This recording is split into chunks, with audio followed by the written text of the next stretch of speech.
sit. Oh, beautiful, good boy, good boy. Hey guys, how you doing? Welcome to my channel, or welcome back to my channel, whatever it is, first time or been back. I appreciate you coming and visiting my site, checking out my videos.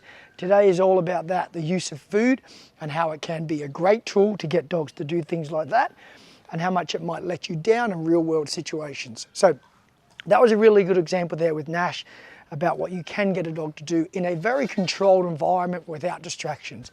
But I'll be very lucky to get Nash to do that same thing if I took him down the beach or down in a public situation where there's dogs and distractions, because the stimulus around him will override the drive to take that piece of food. So that's pretty much what this video is about, getting you guys to understand that what you can get your dog to do in the backyard with your food is very unlikely to cross over to real world situations at 100% of the time. Will you get a portion of it working? Yes, you will. But when it comes to dog reactivity, dogs being stimulated by other dogs and just wanting to meet the dogs or retrieving something or whatever it is, it's hard to get your dog to choose this little biscuit over going to that.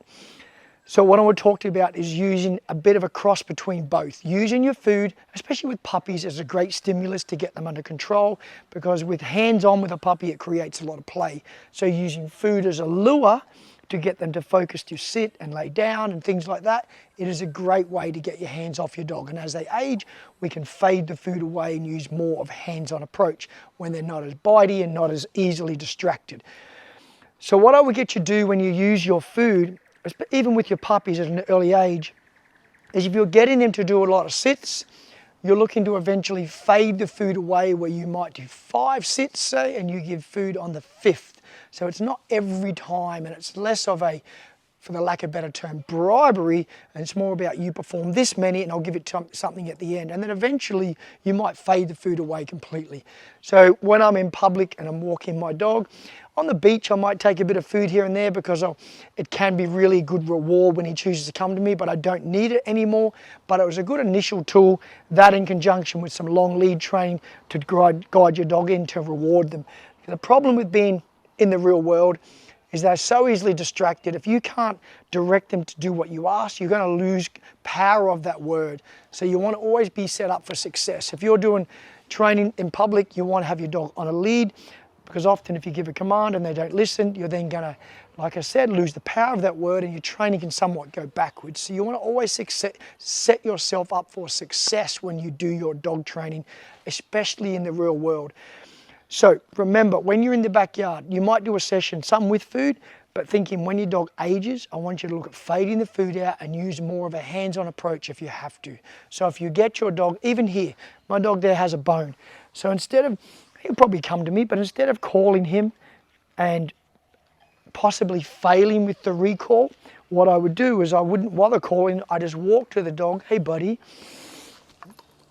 I put him on a lead, and I take the bone away, okay? Take it out of the situation. So I'm not setting myself up to fail when I do that. He can have the bone in a minute, good boy. So let's do a demonstration. Let's use food and no food.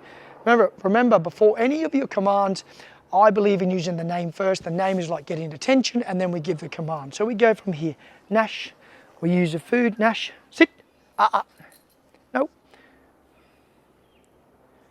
Nope.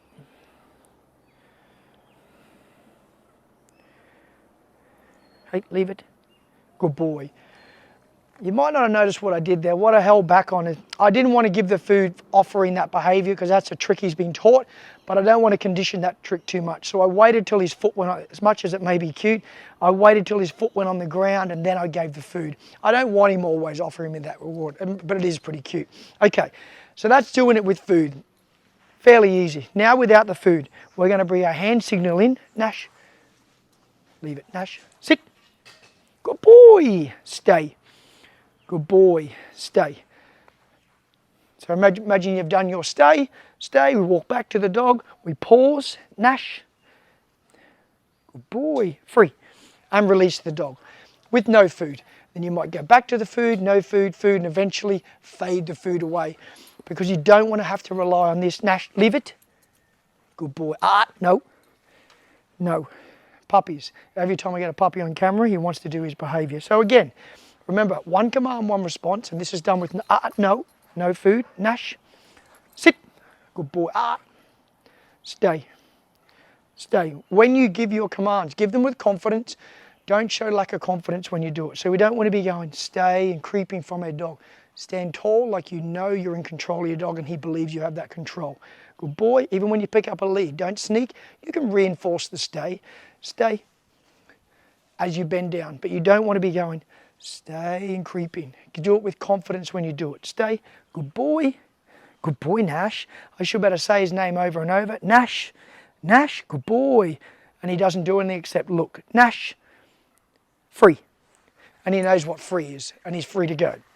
So this video is not really about the training as such, so I don't want to do too much of that. It was more about you guys understanding that food is a tool, but it's really not the answer in the end. Use it on young dogs, but look to fade the food away and create more control with your dog through your voice, through hands-on if you need to. And there's nothing wrong with being firm and asking your dog what to do something, and if it doesn't do it, directing it to do it. There's a couple of schools of thought of dog training. There's positive only, where trainers will maybe wait a lot longer, repeat commands a lot more, and they'll eventually get the behavior and the reward and we get there. But in my opinion, I think that form of training fails a lot when it comes to real world training. In the backyard, it can work great, but in the real world, when we've got all the distractions, we need to have complete control of a dog through our voice and the fact that we are the leader of our dog and our dog respects us and wants to work for us.